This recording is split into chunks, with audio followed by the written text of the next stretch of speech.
అనురాధ ఈ రోజు వార్తల్లో బుక్ ప్రైవేటీకరణకు వ్యతిరేకంగా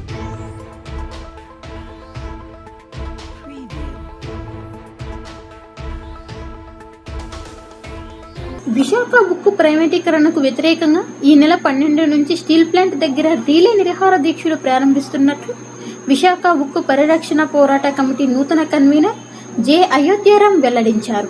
గురువారం డాబా గార్డెన్స్ విజిఎఫ్ ప్రెస్ క్లబ్లో నిర్వహించిన సమావేశంలో ఆయన మాట్లాడారు. రీలే నిరాహార దీక్షను విశాఖ ఉక్కు ఉద్యమ నిర్మాత డాక్టర్ కొల్లా రాజమోహనరావు ప్రారంభిస్తున్నారు. స్టీల్ ప్లాంట్ ఆవిర్భావ దినోత్సవాన్ని ఈసారి బహిష్కరిస్తున్నట్లు తెలిపారు. ఉక్కుతో ప్రత్యక్షంగా పరోక్షంగా సంబంధం ఉన్న ప్రతి కుటుంబం ఈ నెల 18న జరిగే భారీ బహిరంగ సభలో పాల్గొనాలని పిలుపునిచ్చారు. విశాఖ ఉక్కు పరిరక్షణ పోరాట కమిటీ నాయకులు Mantri Rajasekhar, D Adinarayana, B Gangaram, G Venkatarao, KSN Rao పాల్గొన్నారు. మమ్మల్ని అందరినీ ఉద్దేశించి మాట్లాడుతూ ఎటువంటి జాయింట్ వెంచర్లో చేయము, ఎటువంటి ప్రైవేటీకరణ జరగదని చెప్పేసి నమ్మబలికి దొంగచాటుగా విశాఖపట్నం స్టీల్ ప్లాంట్ దెబ్బకొట్టి వారు తాబేదారుగా అప్పచెప్పడం కోసం ప్రయత్నం చేస్తూ ఉన్నారు. దానికి వ్యతిరేకంగా రాష్ట్ర వ్యాప్తంగా ఉద్యమం ప్రారంభమైంది. అనేక రాజకీయ పార్టీలు రంగంలోకి వచ్చాయి. ఈ పార్టీ ఆ పార్టీ అని కాకుండా విద్యార్థులు, మేధావులు, కవులు ఎన్నో పనులు చేసి విశాఖ ఉక్కుని కాపాడుకోవాలి, ఇది ఉభయ తెలుగు రాష్ట్రాల తాలూకా సొత్తిది, జాతి సంపదను కాపాడాలని చెప్పి మాకు చెప్తా ఉన్నారు. దాన్ని కాపాడడం కోసం, ఆ కర్మాగారం నిలబెట్టుకోవడం కోసం విశాఖ ఉక్కు ఆందోళనకు పరిరక్షణ పోరాటం ఏదైతే ఉందో దాన్ని ఇక్కడ కూర్చున్న కార్మిక సంఘాల నాయకులందరూ కూడా భుజానికి ఎత్తుకున్నారు. మంచి ఉద్దేశంతో చేసిన విషయాన్ని కార్మిక వర్గాన్ని తెలియజేయడానికి బాలజేరు గేట్ మీటింగ్ కానీ, నేను స్టీల్ ప్లాంట్ అడ్మినిస్ట్రేటివ్ బిల్డింగ్ దగ్గర పెద్ద ఎత్తున సమావేశాలు ఏర్పాటు చేయడం, ఈ సమావేశంలో వేలాది మంది విశాఖపట్నం స్టీల్ ప్లాంట్ చరిత్రలో ఎప్పుడు లేని విధంగా ఈ సమావేశాలు జరిగినాయి.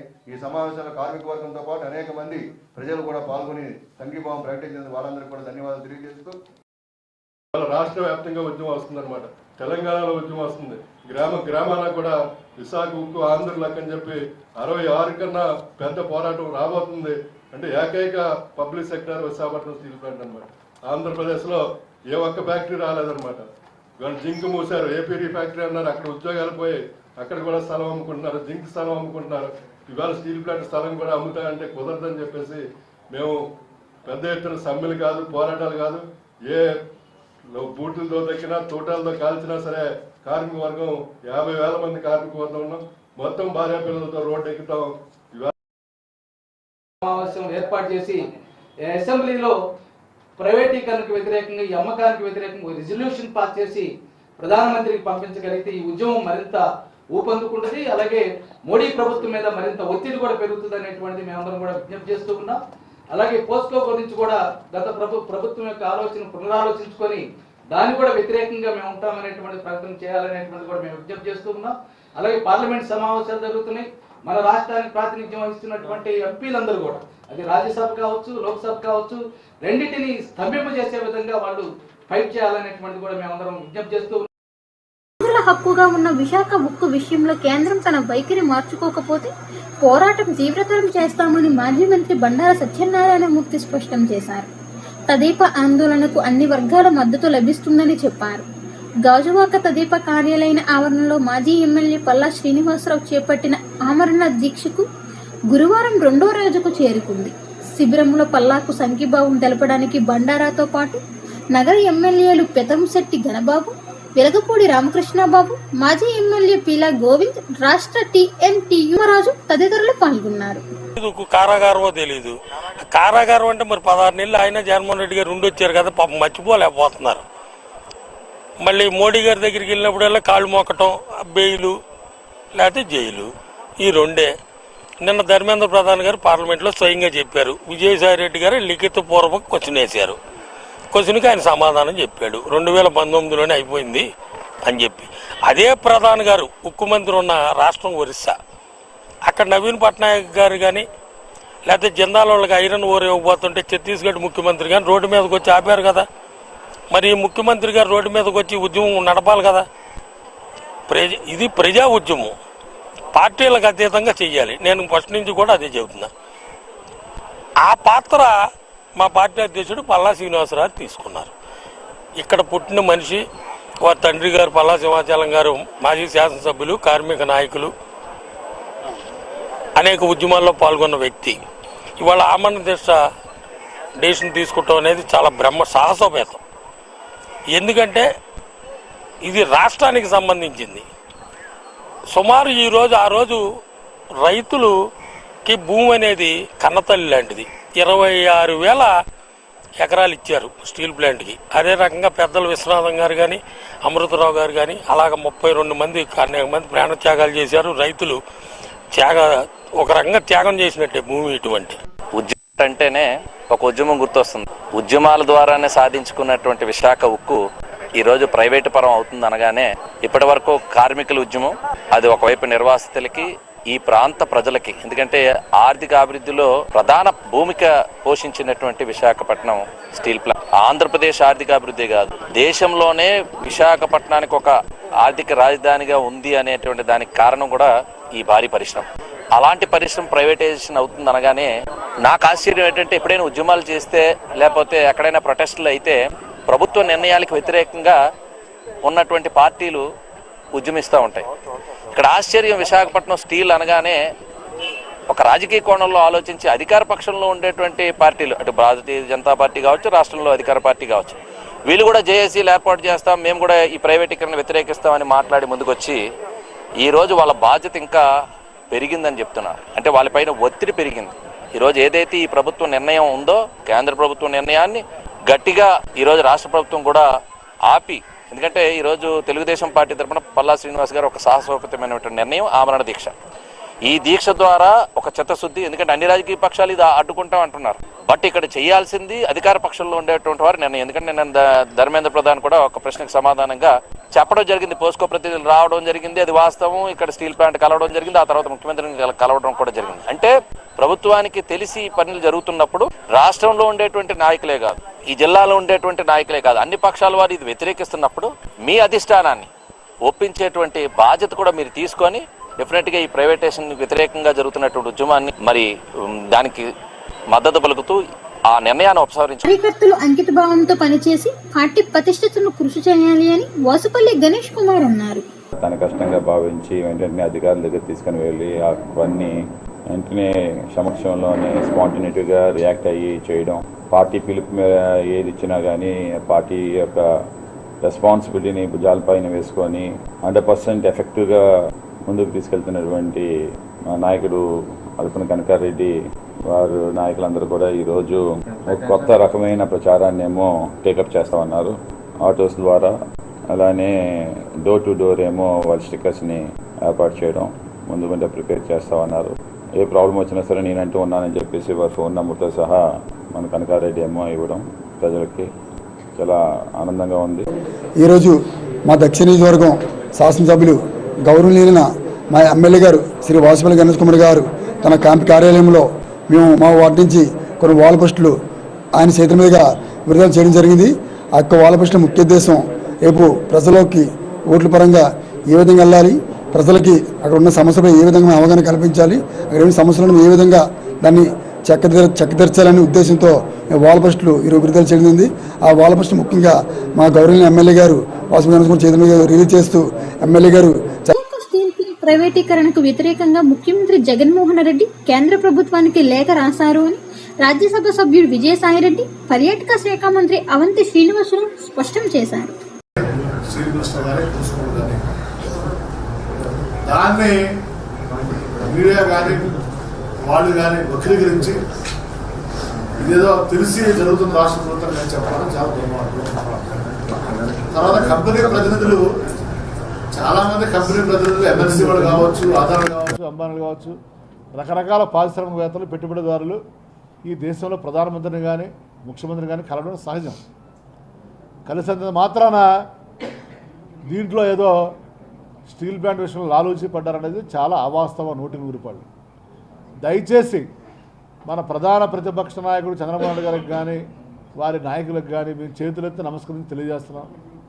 మీరు దయచేసి దీన్ని రాజకీయ ప్రయోజనాల కోసం వాడుకోబాకండి. గతంలోనే రాష్ట్ర విభజన సమయంలో కూడా మనందరం ఈ రాజకీయ ప్రయోజనాలు ఆలోచించుకునే దెబ్బతిన్నాం, రాష్ట్రం దెబ్బతిన్నది. మళ్ళీ ఈ పారిశ్రామిక విషయంలో కూడా మరి మనందరం కూడా రాజకీయ ప్రయోజనాలు ఆలోచిస్తే మరింత దెబ్బతింటాం. మీరు మమ్మల్ని 4 అంటారు, మేము తిరిగి 10 అంటాం. దానివల్ల ఫలితం ఉంటుందా? మా గౌరవ ముఖ్యమంత్రి శ్రీ వైఎస్ జగన్మోహన్ రెడ్డి గారు కానీ, మా పార్లమెంట్ సభ్యులు కానీ, మా ప్రభుత్వం కానీ ఈ స్టీల్ ప్లాంట్ ప్రైవేటీకరణ విషయంలో చాలా స్పష్టమైనటువంటి వైఖరిని ఆన్ పేపర్ రాష్ట్ర ముఖ్యమంత్రి గారు గౌరవనీయులు వైఎస్ జగన్మోహన్ రెడ్డి గారు 5 కోట్ల మంది ప్రతినిధిగా ఆయన కేంద్ర ప్రభుత్వానికి స్పష్టం చేశారు. దీన్ని మేము పూర్తిగా విభేదిస్తున్నాం, వ్యతిరేకిస్తున్నాం. దీన్ని ఎలా రివైల్ చేయాలో కూడా కేటగారికల్గా వారి లెటర్లో చెప్పడం కూడా జరిగింది. అంతేగాని అసలు సమస్య కేంద్రం వద్ద ఉంటే దాన్ని వదిలిపెట్టి ఈ రాష్ట్ర ప్రభుత్వం మీద, విజయసాయి రెడ్డి గారి మీద, ముఖ్యమంత్రి గారి మీద బుర్ర చల్లితే వచ్చే ఫలితం ఏమీ ఉండదు అని నేను విజ్ఞప్తి చేస్తూ, దయచేసి మన రాష్ట్రంలో ఉన్నటువంటి బీజేపీ నాయకులు కూడా నేను విజ్ఞప్తి చేస్తున్నాను, జనసేన నాయకుడు పవన్ కళ్యాణ్ గారు కూడా విజ్ఞప్తి చేస్తున్నాను. అయ్యా, ఎన్నాళ్ళు ఈ ఆధిపత్యం, ఒరిస్సా వాళ్ళ ఆధిపత్యం విశాఖపట్నం మీద ఉండాలి? ఒరిస్సా వాళ్ళకంటే మన రాష్ట్ర బీజేపీ నాయకులు కానీ, జనసేన నాయకులు కానీ, పవన్ కళ్యాణ్ గారు ఏ విషయంలో తక్కువ? ఆ రాష్ట్రానికి చెందినటువంటి ఉక్కు శాఖ మంత్రి ఇదంతా కూడా తెర వెనక ఉండి నడిపిస్తుంటే ఒక కుట్రపూరితంగా ఆనాడు 65 గ్రామాల రైతులు మరి ఆల్మోస్ట్ ఫ్రీగా ఇచ్చినట్టే, వాళ్ళలో బీసీలు ఉన్నారు, ఎస్సీలు ఉన్నారు, ఎస్టీలు ఉన్నారు. ఇప్పుడే చెప్తున్నారు, మన ఎస్సీ ఎస్టీ ఎంప్లాయీస్ అసోసియేషన్ వారు కూడా వచ్చారు. 4,500 మంది ఎస్సీ ఎస్టీ ఎంప్లాయీస్ ఉన్నారు, మరి ఓబీసీ వాళ్ళు ఉన్నారు. వీళ్ళందరికీ కూడా ప్రైవేటైజేషన్ చేస్తే ఎవరో భద్రత కల్పిస్తారు? ఏ private company reservation, rule of reservation follow అవుతుంది? ఎవరో ఫాలో అవ్వరో? వీళ్ళ తీవ్ర అన్యాయం జరుగుతుంది. అంటే ఈ రాష్ట్రంలో కానీ, దేశంలో కానీ దళితులకు కానీ, గిరిజనులకు కానీ, మైనారిటీలకు కానీ బతికే హక్కు లేదా? ప్రభుత్వం ఎలాగ ఉద్యోగాలు ఇవ్వదు, ఉన్న ఉద్యోగాలు కూడా లాక్కుంటుందా? కాబట్టి ఇట్టి పరిస్థితుల్లో కూడా మా ప్రభుత్వం పేదల సంక్షేమ ధ్యేయంగా ఏర్పడిన ప్రభుత్వం. మరి మన రాష్ట్ర ముఖ్యమంత్రి గౌరవనీయులు గారు వైఎస్ జగన్మోహన్ రెడ్డి గారు ఏర్పడిన దగ్గర నుంచి కూడా ఈ రాష్ట్రంలో ఉన్నటువంటి మరి బీసీలు కానీ, ఎస్సీలు కానీ, ఎస్టీలు కానీ, మైనారిటీలు కానీ ఎవరైతే ఉన్నారో వాళ్ళ అభివృద్ధి కోసం పనిచేస్తున్న ప్రభుత్వం మీ అందరికీ కూడా తెలుసు. కాబట్టి ఎట్టి పరిస్థితుల్లో కూడా దీన్ని మేము పూర్తిగా వ్యతిరేకిస్తున్నాం. ఎట్టి పరిస్థితుల్లో కూడా పోస్కో కాదు, వాడు తాత వచ్చినా కూడా దీన్ని ఎట్టి పరిస్థితుల్లో కూడా ప్రైవేట్ పరం కానివని కూడా తెలియజేసుకుంటూ, ఇదే పోస్కో వాడు అక్కడ ఎవడో ఒరిస్సాలోకి వెళ్తే వాళ్ళు తరిమి కొట్టారు, ఛత్తీస్గఢ్ వెళ్తే తరిమి కొట్టారు.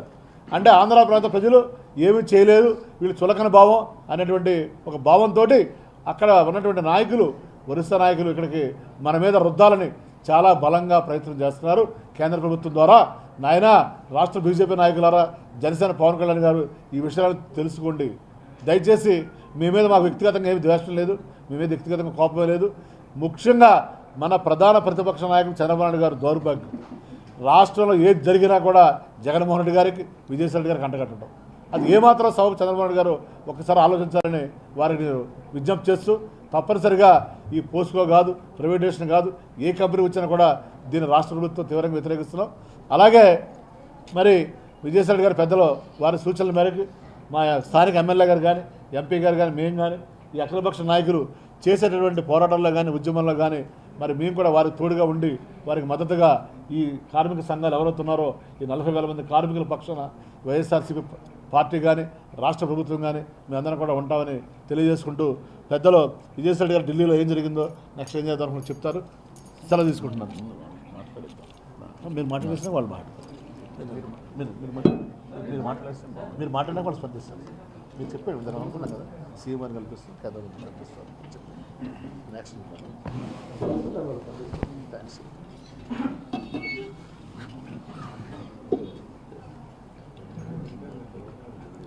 పాత్రికేయ మిత్రులందరికీ హృదయపూర్వక నమస్కారం.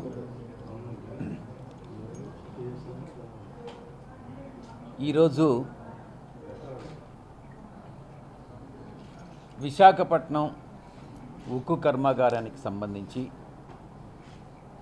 వివిధ కార్మిక సంఘాల నాయకులతో, రాజకీయ పక్షాల నాయకులతో సమావేశం కావడం జరిగింది. వివిధ అంశాలని చర్చించడం జరిగింది. చర్చ ప్రకారం ప్రైవేటీకరణని అందరం కలిసికట్టుగా మనం వ్యతిరేకిస్తాం, పోరాటం సాగిస్తామన్నటువంటి నిర్ణయం తీసుకోవడం జరిగింది. ఈ యొక్క పరిస్థితి ఈరోజు రావడానికి కారణాలు ఏంది అని విశ్లేషించుకుంటే చాలా విషయాలు బయటొచ్చాయి. ఈ యొక్క స్టీల్ ఫ్యాక్టరీ మీద ఒరిస్సా నాయకులు కానీ, అటు కేంద్ర ప్రభుత్వంలో కానీ, అటు బ్యూరోక్రసీలో కానీ అధికారులు యొక్క పెత్తనం పూర్తిగా సాగుతుంది అన్నటువంటి విషయాన్ని చాలా స్పష్టంగా తెలియజేస్తూ ఉంది. గతంలో నేను చెప్పినట్లుగా క్యాప్టివ్ మైన్స్ లేని దానివల్ల ఈరోజు నష్టాలు వస్తున్నాయి. ప్రొడక్షన్ స్థిరీకరణ లేని దానివల్ల నష్టాలు వస్తున్నాయి. ఈ యొక్క నష్టాలని అరికట్టాలని అంటే మనం క్యాప్టివ్ మైన్స్ తీసుకోవాలి. ఏదైతే ఎక్స్పాన్షన్కి మనం రుణం తీసుకున్నామో ఆ రుణాన్ని ఈక్విటీ కింద కన్వర్ట్ చేసుకొని మన ఇంట్రెస్ట్ బర్డన్ని తగ్గించుకోవాలి. ఇవి 3 మాత్రమే కాకుండా ఇంకొన్ని విషయాలు కూడా మీకు పత్రికాముఖంగా చెప్పుకోవాలి. గతంలో ఈ యొక్క రాష్ట్రీయ ఇస్పాట్ నిగమ్ లిమిటెడ్ నుంచి, అంటే విశాఖ ఉక్కు కర్మాగారం నుంచి 2000 కోట్ల రూపాయలు రాయ్బరేలీలో ఉన్నటువంటి పెడుతున్నటువంటి వీల్స్ ఫ్యాక్టరీ కోసంగా ఇక్కడ నిధులను అక్కడికి తరలించడం జరిగింది.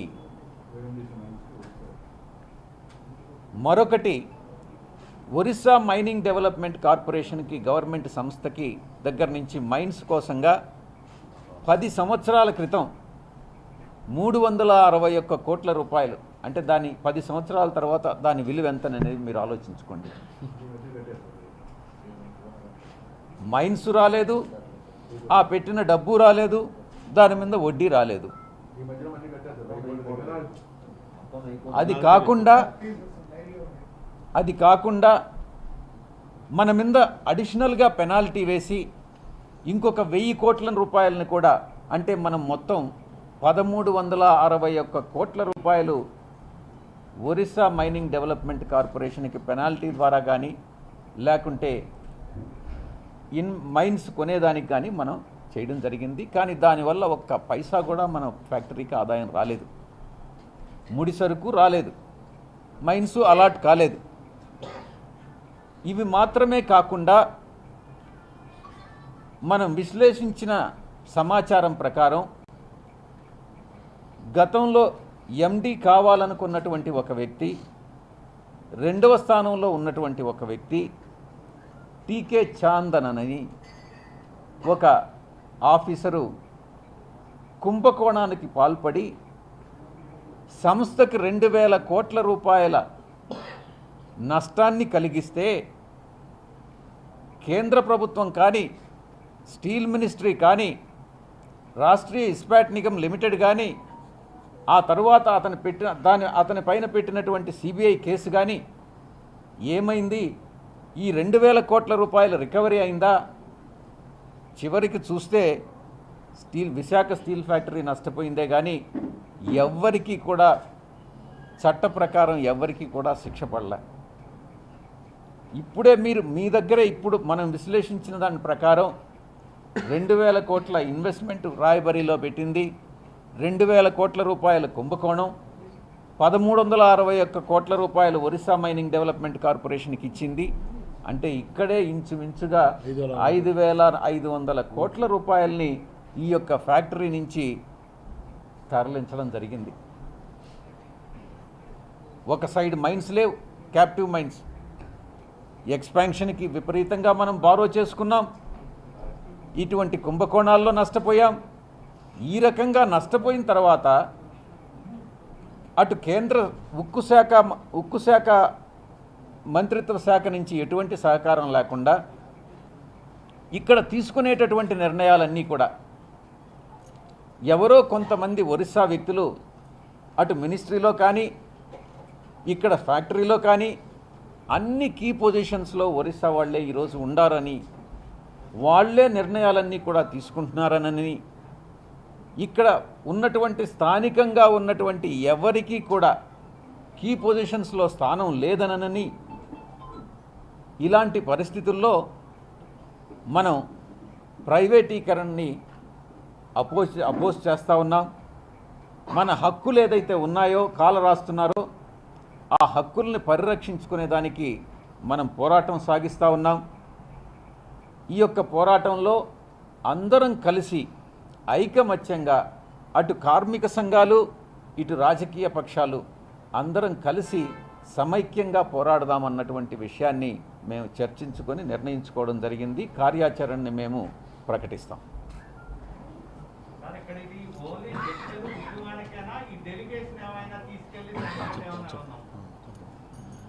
ఈ సమావేశంలో ఇంకొక అంశం కూడా చర్చకు వచ్చింది.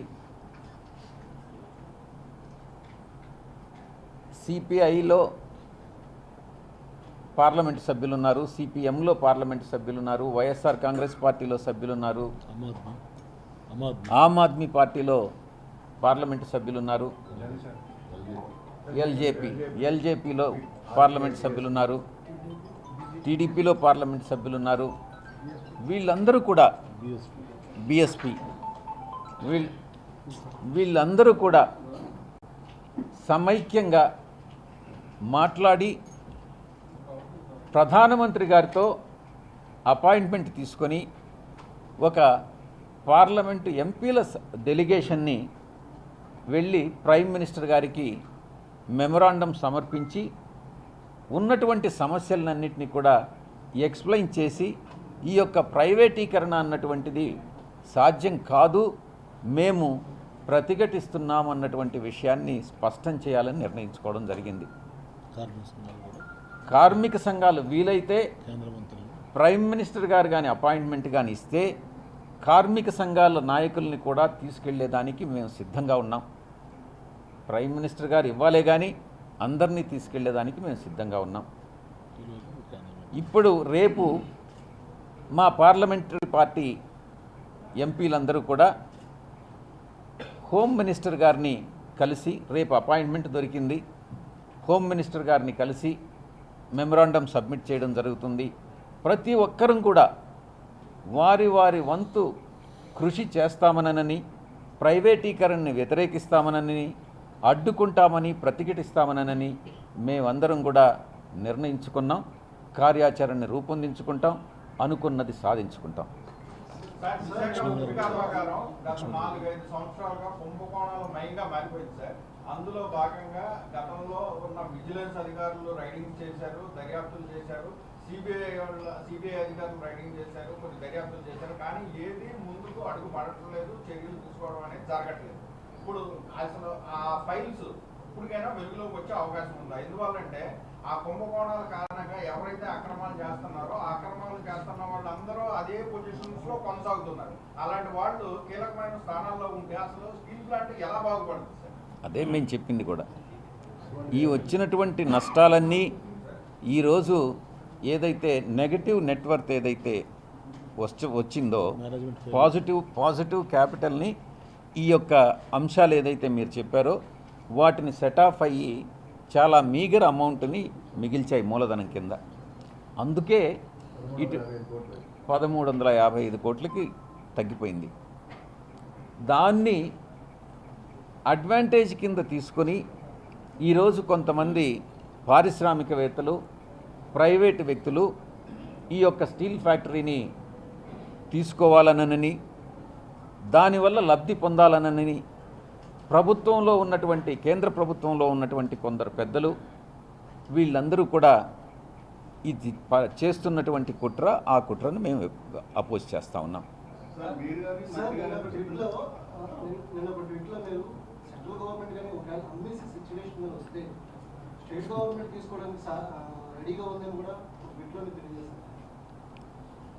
ఇది రాష్ట్ర ప్రభుత్వం, గౌరవ ముఖ్యమంత్రి గారు తీసుకోవాల్సిన విధానపరమైనటువంటి నిర్ణయం. దీంట్లో నేను, మంత్రి గారో, పార్లమెంటు సభ్యులు ఎంవివి సత్యనారాయణ గారో జవాబు చెప్పాల్సినటువంటి ప్రశ్న కాదు. అన్ని విషయాలు చర్చించేదానికి రేపు విజయవాడ నేను వెళ్తున్నాను. సీఎం గారితో అన్ని విషయాలు సీఎం గారికి అన్నీ ఎక్స్ప్లెయిన్ చేసి ఆ కార్మిక సంఘాలని కూడా నాయకుల్ని సీఎం గారితో కలిపేందుకు ఒక అపాయింట్మెంట్ తీసుకునేదానికి కూడా నేను వెళ్తున్నాను. మా పార్లమెంటు సభ్యులు ఎంవివి సత్యనారాయణ గారు రేపు హోమ్ మినిస్టర్ని కలిసేదానికి ఆయన వెళ్తూ ఉన్నారు. ఇప్పుడు మీరు అడిగిన ప్రశ్నకి కరెక్ట్ సమాధానం సత్యనారాయణమూర్తి గారు కానీ నరసింహరావు గారు కానీ చెప్పగలరు. ఇన్ని సంవత్సరాలుగా జరుగుతున్నటువంటి కుంభకోణాల్లో కుట్రల్లో ఎంత మనం నష్టపోయాం, ఎంతవరకు రికవర్ చేసుకోగలిగాం, రికవర్ చేసుకునేటటువంటి అవకాశం ఉందా, మనం ఏ చర్యలు తీసుకున్నాం, సిబిఐ కళ్ళు మూసుకొని ఈరోజు సంస్థకి నష్టపరిచిందా, దీనిలో రాజకీయ నాయకులు ఎవరున్నారు అన్నటువంటి విషయాన్ని వాళ్ళు చెప్పగలరు. సీఎండీతో కూడా ఒక రివ్యూ మీటింగ్ అయితే నిర్వహించాల్సిన అవసరం ఉంది సార్. ఎందుకంటే కీలక నిర్ణయాలన్నీ ఆయన ఆధ్వర్యంలోనే తీసుకుంటున్నారు. ప్లస్ వారధిగా అంటే పోస్కోకి స్టీల్ మినిస్టర్కి మధ్యన వారధిగా కూడా ఉంటున్నారు. మరి ఆయన్ని అసలు ఆయన వ్యక్తిగతమైన అభిప్రాయం ఏంటి, దీనికి సంబంధించి బ్యాక్గ్రౌండ్ ఏం జరుగుతుంది అనేది ఎవరికి తెలియదు. సిఎండిని కలవాలనా లేదా అన్నటువంటిది ఆలోచించి అయోధ్య గారిని, మంత్రి రాజశేఖర్ గారు, ఆదినారాయణ గారు, మేము అందరం కూడా రాజకీయాల్లో ఉండేటటువంటి అందరం కూడా మాట్లాడి సిఎండి దగ్గరికి వెళ్ళి ఈ సమస్యలన్నింటినీ, దానివల్ల నిజంగా ప్రయోజనం ఉంటుందో లేదో నాకు తెలీదు, సిఎండి దగ్గరికి వెళ్ళి అతన్ని ప్రశ్నించేటటువంటి పరిస్థితిని తీసుకొస్తాం. అది చర్చించిన తర్వాత దాని మీద నిర్ణయించాం.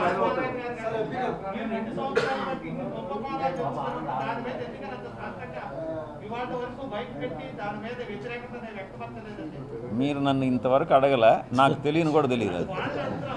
నరసింహరావు మాట్లాడతారు. నరసింహరావు గారు ఒక నిమిషం బాబు, ఒక నిమిషం. ఎవరైనా ఒక్కరు అడిగితే బాగుంటుంది. బాబు మీరు అడిగే క్వశ్చన్ని కరెక్ట్గా స్టడీ చేసి అడగాలి. భూములు రాష్ట్ర ప్రభుత్వం ఇచ్చిందని ఎలా చెప్తారు? మీరు అడిగే ప్రశ్నని కరెక్ట్ ప్రశ్న అడగాలి. ఆ తర్వాతనే కరెక్ట్ సమాధానం వస్తుంది. అడిగే దాంట్లోనే వక్రీకరించి అడగొద్దు. కానీ చెప్పండి, అడగండి.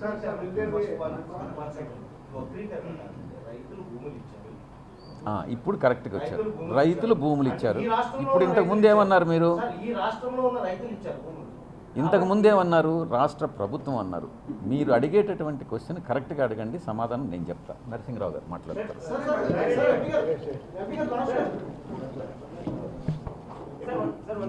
మీ మైండ్లో ఎప్పుడైనా కూడా మీకు కరెక్ట్ మైండ్ సెట్తో కానీ మీరు అడిగితే జవాబులు వస్తాయి.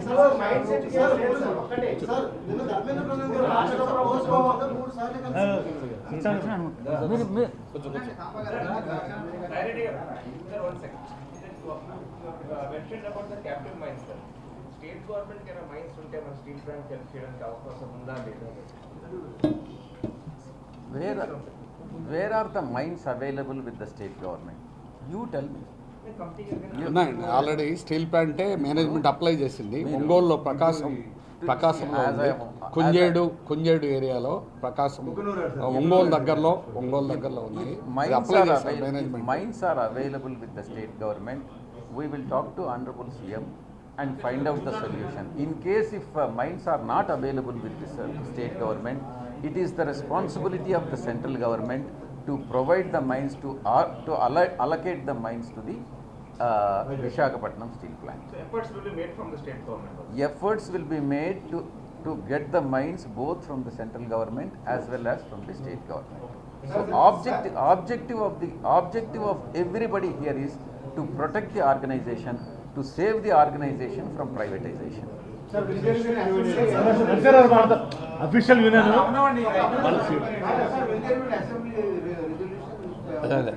అదే మేము స్టీల్ ప్లాంట్ ఈరోజు విశాఖ ఉక్కు పరిరక్షణ కమిటీని ఆహ్వానించడం జరిగింది. మన ఎంపీ గారు విజయసాయిరెడ్డి గారు రాష్ట్రంలో ఉన్నటువంటి అత్యధిక మంది పార్లమెంట్ సభ్యుల గ్రూప్ లీడర్గా ఉన్నారు. వారు కమిటీతో చర్చించడం జరిగింది. మేము ఈ సందర్భంగా ఈ సమస్యకి పరిష్కారం ఎలా చేస్తారనేటువంటిది వారితో చర్చించాం. వారు ప్రధానమంత్రిని కలవడానికి ఈరోజు మామూలుగా యూనియన్ల ద్వారా అంటే సాధ్యం కావడం లేదు. అందుకని ముందు ఎంపీల ద్వారా, అన్ని పార్టీల ఎంపీల ద్వారా, మా పార్టీ కాకుండా మిగిలినటువంటి పార్టీలని కూడా కలుపుకొని ప్రధానమంత్రిని త్వరగా కలుస్తామని చెప్పేసి మొట్టమొదటి చెప్పారు. రెండో విషయం, ముఖ్యమంత్రితో అపాయింట్మెంట్, ట్రేడ్ యూనియన్ నాయకులతో ముఖ్యమంత్రితో గారితో త్వరలో అపాయింట్మెంట్ ఫిక్స్ చేస్తా అన్నారు. మేము ఆ సందర్భంగానే అసెంబ్లీలో తీర్మానం ఆమోదిస్తే అది రాష్ట్రం అంతటి తరఫున ఇది మద్దతుగా ఉంటుందని కోరాం. దాన్ని కూడా ఆమోదించేదానికి, అట్లాగే ముఖ్యమంత్రి గారిని ప్రత్యక్షంగా మీ దగ్గర తీసుకెళ్తామన్నారు. ఆ సందర్భంగా మేము రాష్ట్రంలో ఉన్నటువంటి మైన్స్ గురించి కూడా ఓబులాపురంలో ఉన్నాయి, అట్లాగే రాష్ట్రంలో ఒంగోలు, ప్రకాశంలో ఉన్నాయి. అయితే అదైతే కంప్లీట్ దాని రిపోర్ట్ కూడా ఉంది, ఎంత దాని వివరాలన్నీ కూడా ఉంది. దాన్ని ఇప్పటికే దాని సర్వే మొత్తం అయింది.